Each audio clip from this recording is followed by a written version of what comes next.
If you were asked to give me a nickname, wag yun ha! What would it be? Mike Scott.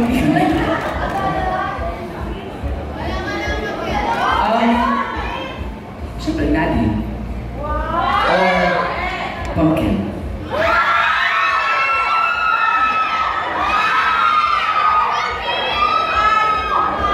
Okay, what was your first impression of me? First impression? Tahimik. Tahimik.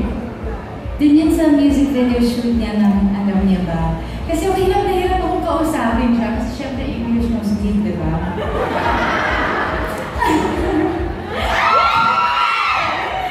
Kasi yun, syempre hindi ko din first time namin yun talagang makapag-usap ever. So ako parang hirap din ako mag-start ng conversation pero hindi rin kasi ako kagaling sa ganun dati. So yun. Lahat po kami sa mga bawat part namin dahil siguro po medyo naging unprofessional po ang lahat ng mga tao.